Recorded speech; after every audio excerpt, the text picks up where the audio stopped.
Hello guys, NautoAce here, and I just want to give my thoughts on Nintendo's new reveal that they just showed this on January the 17th, and that is Nintendo Labo. So, of course, there was a sort of a teaser that Nintendo announced. They said, yeah, we're going to show you something that's for the kids, and kids are at heart. And when I saw this, I'm like, yeah, I guess they were right. It is for kids and kids at heart. So what it is they call this Nintendo Labo. So assuming Labo pun for laboratory, because the way the Nintendo, I saw it on our website, is what Nintendo basically explaining about Labo is to go a new experience to once again to play a new way how to play video games. So basically kind of like the next evolution of the motion control, but now there's more. So basically what they showed was, beside the Switch are a bunch of cardboard pieces, sort of a kit, and then with this kit you build stuff with it. So they showed a fishing rod, they show a dollhouse or a house, a piano, what else did they show? Camera, and etc.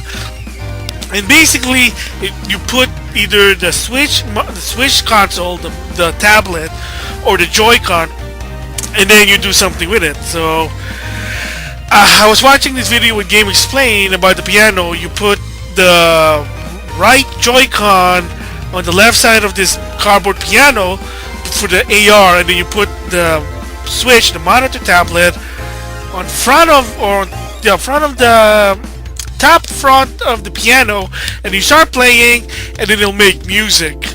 Another one I saw was a fishing rod. You put the right Joy-Con on the reeling, the handle, not the handle, but the one that you reel in, and then I guess the left one on the handle. There's like a rope, and then it shows you using the Switch tablet in portrait mode. Again, pretending you're basically fishing. So there is sort of a game to it, but I guess it's like simple, and it is meant for kids. The one that's very interesting to me was the robot one. So, judging by, I don't know if there was a kid or an adult playing it. You have this backpack. You put I guess you put one of the right Joy-Con. It looks like it on the back. And then you put the left one, I guess, on the right, or no. Maybe I'm mistaken. This you put the Joy-Con, the left and right, on the arm part, because it's like a sort of arm part. You got this backpack, and then you have to dock it, the Switch on the dock, and you're just a robot destroying building, and you can even transform. The reason I said that the robot one was interesting is, I believe, I could be wrong, but I believe this is what Project Robot, Giant Robot was for the Wii U. It was, remember, I did talk about this in 2016 or maybe in 2017. I can't remember. One of my disappointing things, video game related, in 2016, besides Star Fox Zero, was Project Giant Robot, which originally was supposed to be part of the Star Fox universe, beside Project Guard, which became Star Fox Guard. Project Robot, Giant Robot, supposed to be like you're controlling a robot type R-Wing, I guess, at one point, and you're using the gamepad as a controller. You move it back by motion control, you go, it leans back, move forward, and then you use the left stick or the right stick to move the arm. Of course, people said it was scrap, so I believe, I could be wrong, that they decided to revamp this, use the architect of the Switch, the controls, and they just made it into whatever this Nintendo Labo robot kit. And yeah, I'll explain that later. So it kind of makes sense. So so again, you're putting looks like you're putting the Joy-Con on the arm part of this backpack type thing.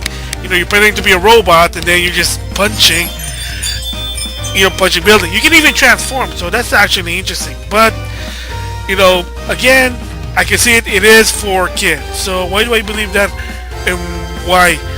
Because as a uber Nintendo fan, I like Nintendo games. I don't think this is not for me. I'm not gonna be there basically pretend to play a piano, pretend to fish, use a camera. The robot one may be interesting, but again, not so much because I don't know how long it's gonna. I don't know the longevity. Because again, it's not Super Mario Odyssey. It's not Fire Emblem Warrior. It's not The Legend of Zelda: Breath of the Wild. It's not very. It's not a very detailed, deep game. It's more simple for the kids who I'm assuming not probably understanding video game that much. So something that's simple. There you go. Fishing. That's simple. Playing the piano. That's simple. Pretending to be a giant robot. Again, simple. Yeah. So, what do I think about it as just a general consumer? I think it's a good thing that Nintendo's trying something new. And I get that this towards for the kids, not the hardcore. Because remember, the hardcore just wants to play the core game that they grew up with. The virtual console, the evolution of the game, like I said, Super Mario Odyssey, The Legend of Zelda: Breath of the Wild. So something like this kind of reminds you of the Wii era, the Touch generation, which is fun but simple game. The Brain Age, Brain Academy, Wii Sports, Wii Play. Those are simple. Those are fun, and I had fun with those, but they don't really last long. So I think they're going to the approach with Nintendo Labo. Again, I don't think it's meant for the hardcore, unless you want to try it, but it's really meant for, again, somebody who wants to get into gaming. When it doesn't understand gaming, Nintendo's introducing that, kind of like Wonder Book for the PS3, which, the Kinect with the Xbox and Xbox One. It wasn't not meant for the hardcore. That you can try it, but how long are you going to play the game? That's the question. Are you going to play it for long? Yes, no. Because like I said, motion control on the Wii was fun, but didn't really last long. Kinect kind of didn't last long. Wonder Book definitely didn't last long. Motion control for the PS3, same deal. So again, it is innovative. It's good that Nintendo's doing it. My only fear is, and this is the part that you notice, Nintendo's once again they're trying something new and they're daring it. They're brave to do it. That's awesome. Again, something new.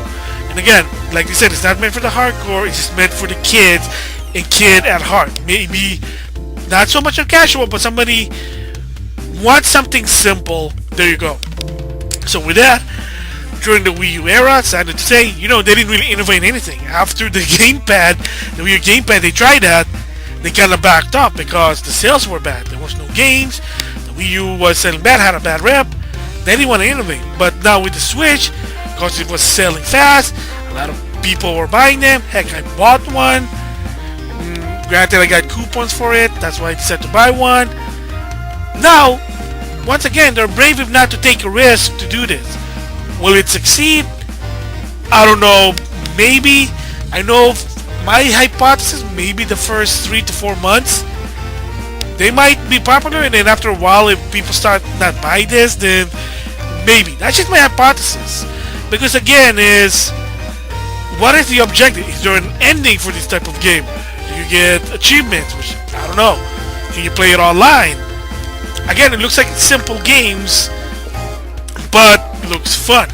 Again, kind of like the Touch generation in the past. So, again, I don't know. Again, it is interesting, but at the same time, I'm like, I don't know, man. I don't know, dude. Maybe again, if you're a casual gamer or the general gamer, a general gamer, then maybe. But if you're a hardcore and you want your platformer, your adventure, and your RPG, then no, I don't think you're probably gonna stay away from this. Even so, the Robot Kit one looks interesting. Again, who knows? So yeah, fortunately, this is not for me, but it looks interesting. But also my concern about this is that I hope it does actually have longevity. That is the price. Apparently, the Variety Kit, which is the keyboard, the camera, the fishing rod, it costs you $70. It comes with the game, and of course, I'm gonna assume a very, very fine, high quality cardboard, that is worth, well, $70, and then the robot one costs $80. So I mean, I'm not probably gonna buy it unless if it's on clearance, but I'm probably not gonna end up buying this. So again, you know, it's good, it's interesting. It's so interesting that they're going to a new approach, something different. Hopefully it will sell, because again, you know, if it doesn't sell, people tend to back down, because you know, you can innovate, you can be an idea man, but if the money's not there, it's sad to say, they back off. So another interesting part I just almost forgot was, first, like I said, the robot kit one, and again, I'm guessing that it is based on Project Giant Robot. They probably refine it. The another one is the cardboard. If you have followed Nintendo in the Wii U era, what Iwata did, the late Iwata, you know, missed him, is the cardboard is actually a significant thing. And why? Did you know that they got the idea of the Wii U gamepad by actually making a makeshift craft cardboard of the Wii U controller gamepad? Yes, there was some idea that they were in talk with a bunch of people and with the lady Wada, and they basically did some sort of craft, you know, of course, why not, some arts and craft of a cardboard, and then they said, let's have a screen in the middle, and then they put a paper to see how it goes. Of course, you know what happened? That became the Wii U gamepad. So, I mean, I guess that cardboard thing was also based on Iwata's legacy on the Wii U. Like I said, the idea of the COM is really, really impressive. You know, from a cardboard something, the Wii U gamepad. So I'm assuming that this is the reason with the cardboard. It could be also, you know, part of what Iwata did. You can get an idea from a cardboard and make something out of it. So there you go. But like again, you know, you're paying for this cardboard. I do hope those are well, good quality cardboard. That's what I'm just saying. So yeah, that's my thoughts about it. I think it's good for Nintendo to broaden for the general gamer, for the general consumer. But for me personally, I'm probably not going to get it. I'm probably going to stay away from it because, again, it's too simple. I grew up in the age where games were, it has a ending. There's like a mission, an MO. So I don't know if there is in this one. Again, you know, like the Wii Play, Wii Sports, they didn't have an ending. It's just you play, game over, you get ranked, there you go. So yeah, that's my thoughts on Nintendo Labo. Again, it's a good idea that they have it, but again, I know it's not going to be forever. So with that, thanks for listening.